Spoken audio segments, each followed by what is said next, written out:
I still remember sitting in a bar when a guy leaned across the table and said, "You're everything I want, but I don't want you." I laughed like it was a joke, but it wasn't. He meant it, and that sentence would echo in my head for months. I wasn't boring, I wasn't ugly, I didn't screw it up. I was just predictable, reliable, safe, and that, to a certain kind of man, is a turn-off stronger than bad breath. You show up too ready, too available, too obvious. You think you're being sincere, but what you're really being is seen through. By the end of this video, you'll know exactly how to stop being the guy who gets ghosted and start being the man who haunts him. It starts with this: most men don't ghost because they're cruel. They ghost because they lose the itch to chase. You didn't get dumped, you got filed. You were a solved puzzle, a finished game, a playlist on loop. You were emotionally fast food, delivered fast, consumed faster, and instantly forgotten. The predictable guy always thinks he's being clear or authentic. But here's the truth: when you're too easy to understand, you're too easy to walk away from. Mystery isn't manipulation, it's oxygen. You don't need to be fake. You need to stop being so damn readable. So ask yourself, what do you do when you meet a guy you like? You give. You overshare. You talk about your past wounds like a dog rolling over to show its belly. You text back immediately. You check if he got home safe. You say things like, "I had a really great time. I'd love to do that again." You think you're being kind. He sees compliance. No tension, no edge, no fire. Just a guy already emotionally kneeling, handing him the crown. You don't even realize you're playing out a script, and not even a good one. You show him your whole deck in the first round. You don't leave anything to the imagination. He doesn't even need to ask questions. You've already written him the answers. He doesn't leave because you were too much. He leaves because there was nothing left. A man once told me, "The moment I know what you're going to say next, I stop listening." That's not just brutal, it's human. Predictability kills curiosity, and curiosity is the heartbeat of desire. If a man's not leaning in, he's already stepping out. You think attraction is built on being enough, but real chemistry lives in tension. And tension isn't cruelty, it's challenge. Now let's talk about the way you show up emotionally. You lead with vulnerability, thinking it's your strength. But here's the problem. Vulnerability without boundaries is desperation in a tuxedo. You tell your whole life story in the first hour, hoping he'll find it charming. But he's not decoding it. He's mentally mapping your insecurities. He knows you're scared of abandonment. He knows you've been cheated on. He knows you fall hard. And he knows, whether he admits it or not, but here's the gut punch. He didn't ghost because you were vulnerable. He ghosted because your vulnerability wasn't earned. You offered it like a free sample. And nobody values what they didn't have to work for. You think you're connecting. He's checking out, not because you're not beautiful, but because you're too legible. I want you to remember this next time. Seduction is not about being liked. It's about being remembered. You want to linger in his mind like a line from a song he can't stop humming. You want to be the thought that interrupts his next date. But you don't get there by being the guy who answers every message with a paragraph and a heart emoji. You get there by knowing who the hell you are and not needing to explain it all in one sitting. Ever notice how the guys who get chased are the ones who aren't trying? That's not an accident. That's not arrogance. That's psychological gravity. When a man senses that you have a full, dangerous, delicious life, he has to earn entry. But if you come off like your whole world is waiting to orbit around him, he'll walk right through you. Confidence isn't just posture and charm, it's restraint. It's knowing when not to reach, not to ask, not to reply. It's not a game, it's self-control. Here's your challenge. Stop over-explaining. Stop narrating your every emotion like a diary entry. You're not a podcast, you're a person. If he doesn't ask, don't volunteer. If he's slow to text, don't speed up yours. If he ghosts, let him. You don't fix it by chasing. You fix it by vanishing better than he did. Let him wonder. Let him sit in the silence he created. That's not cruelty. That's calibration, and it's the only way he learns to miss you, because when you're too predictable, he never had to imagine you gone. The predictable guy always thinks he's winning by being the nice one. You think that being the guy who never causes conflict, who always agrees, who never misses a good morning text, that somehow this makes you the one who should be chosen. But what you don't see is that predictability, especially in the gay dating world, is often the kiss of death. Because here's the harsh truth. When a man knows exactly how you'll react, exactly when you'll call, and exactly what you'll say, he no longer needs to feel you. You're just data, just comfort, just background noise. You think you're loving him, he thinks you're orbiting. And deep down, he doesn't want another planet. He wants a storm. He wants weather, something he can't quite predict, something he has to check in on, something that could disappear if he takes his eyes off it. The gay men who are desired, longed for, obsessed over, aren't the ones who give their soul on date 2. They're the ones who hold something back, not out of fear, out of value. You weren't ghosted because you weren't enough. You were ghosted because you gave too much, too fast, and it cost him nothing. See, desire doesn't just rise out of attraction, it grows from uncertainty, from questions left unanswered, from a glance that doesn't quite explain itself. You think you're offering clarity when you say things like, "I'm looking for something serious," or "I had a great time, let's do this again." But to a man who hasn't yet earned that level of investment, those words feel like velvet handcuffs. He may smile, he may nod, he may even text you the next morning, but inside, he's backing away slowly. Because he knows, before you've even kissed him deeply, that he's already got you, and there's no tension in that. I want you to think about the last guy who ghosted you, not just what happened, but how you showed up. Were you mirroring his pace, or were you accelerating ahead, filling in the blanks before he even asked the questions? Did you give him a mystery to unwrap, or a manual to skim through? Did you let him feel the weight of your absence? Or did you chase after each delay like it was a test you had to pass? Because here's what most guys won't tell you. The moment they feel they can have you whenever they want, they stop wanting you. It's not personal, it's not even conscious. It's instinct. Gay men, just like any humans, are wired for novelty, risk, and tension. And when you kill all the tension, you kill all the anticipation. No anticipation equals no arousal. No arousal equals no pursuit. No pursuit equals ghost. You think your problem is being too nice. It's not. Your problem is being emotionally flatline. You never let him wonder. You never let him reach. You don't give him the gift of missing you. That's right, the gift. Because when you're always available, always eager, always on call, you rob him of the very thing that builds desire. You give him connection before he's built any respect. You let him taste the prize before he's run the race.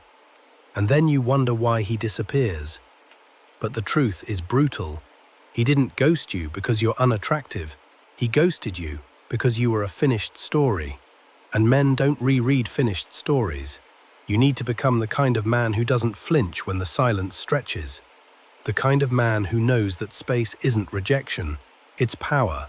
You stop being predictable the moment you stop performing. You stop being ghosted the moment you stop proving. Because confidence is not loud. It's not texting every morning. It's not always checking in. Confidence is quiet restraint. It's emotional gravity. It's knowing that the real ones will circle back. Not because you begged, but because your silence said more than your words ever could. You don't chase the man who ghosts. You become the man he can't stop checking for. Let me make something perfectly clear. Silence doesn't mean playing games. It means holding your power. But most guys don't know what power actually feels like because they've never tasted what it's like to let someone else come to them. You think silence is weakness. That not texting first means you're losing him. That pulling back means he'll think you don't care. But here's what you don't understand. Men don't respond to overexpression. They respond to presence. And presence doesn't mean constant contact. It means gravity, energy, an edge that can't be ignored. The moment he can predict you, how you'll respond, what you'll say, how you'll chase, he stops listening. And not because you're unworthy, because you've stopped being a disruption to his life. And attraction is always a disruption. It knocks you off balance. It makes you feel something you didn't expect. You want to be remembered? Be that disruption. Most guys are trying so hard to be chosen that they forget how to be felt. You text him the second he ghosts. You double down on affection. You say things like, "I'm here if you ever want to talk." You give him emotional leftovers like you're still setting the table. But what if I told you the most unforgettable thing you could do was disappear?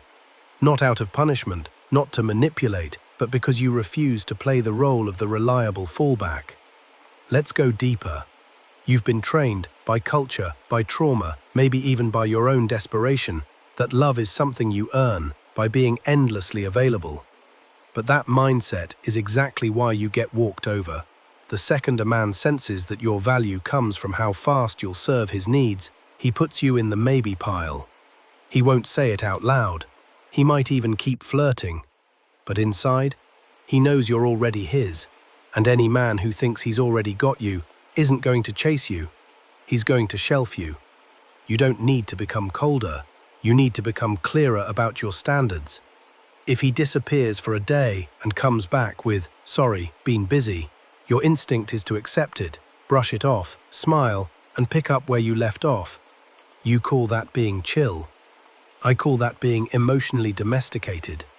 You don't need to attack him, but you do need to show him that access to you isn't free, that your attention isn't on tap, that he doesn't get to float in and out like your heart is a convenience store. Because here's the truth no one's told you. The reason he ghosted you isn't that you're too emotional. It's that your emotions were too easy, too cheap, too on display.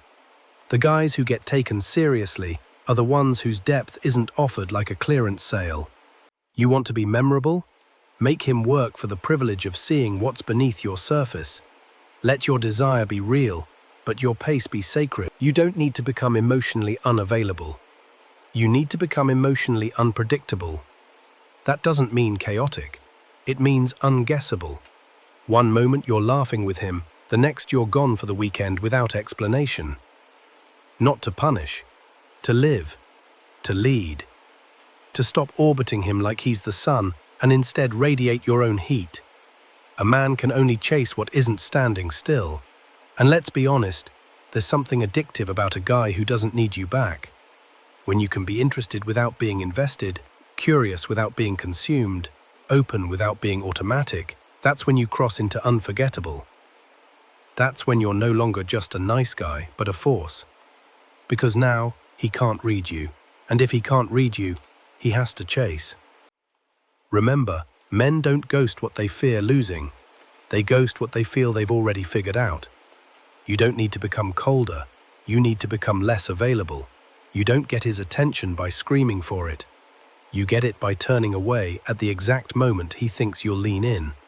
That moment where you don't reply, where you don't explain, where you don't make it okay, that's the moment he realizes you're not like the others. And that feeling, that's the spark. That's the ghost becoming haunted. You've been taught your whole life that being loved means being agreeable. That if you're kind enough, soft enough, nurturing enough, someone will finally stay. So when a guy disappears, your mind doesn't say, "He wasn't ready." It says, "I must have messed up.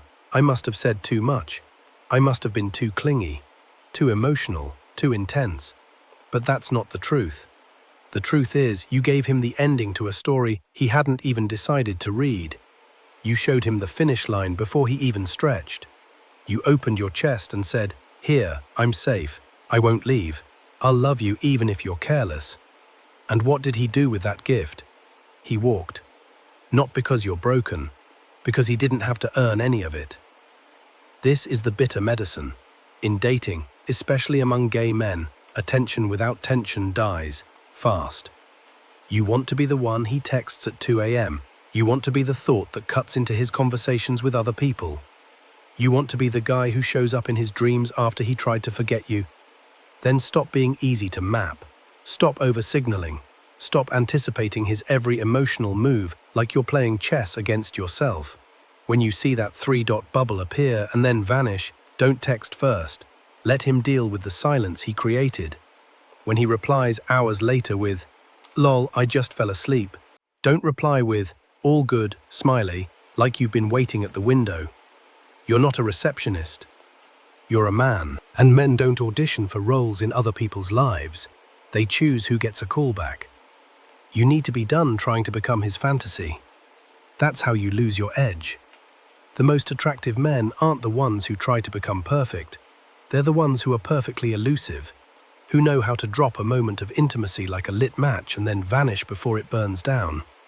And when you do speak, make it count. One unexpected message beats 10 "How was your day?" check-ins. One piercing look when he's not ready for it does more damage, in the best way, than 1,000 predictable compliments. Stop flooding him with attention, create a drought, make him feel the thirst. Because desire doesn't bloom in overexposure, it grows in the dark. It grows when he doesn't know where he stands, when he has to wonder. You think he ghosted you because you weren't what he wanted. No, he ghosted you because you confirmed every expectation. You liked him before he liked himself. You gave without pacing. You turned him into a priority before he even qualified as an option. And you thought this made you strong, that by showing him the most tender parts of yourself, you were proving your worth. But he didn't ghost you because he didn't value you.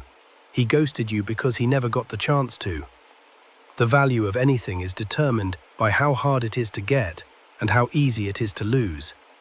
You were too easy to get, and you refused to be hard to lose. Here's the brutal twist.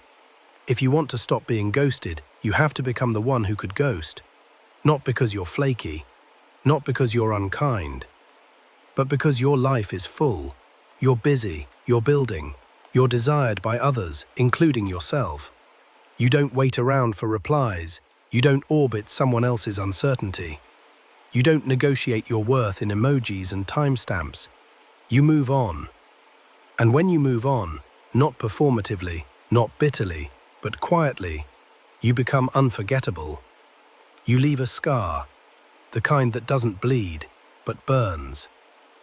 Because the most haunting men aren't the loud ones, or the hot ones, or the clever ones. They're the ones who slipped through your fingers while you were still trying to figure them out. And now, he's the one refreshing your page.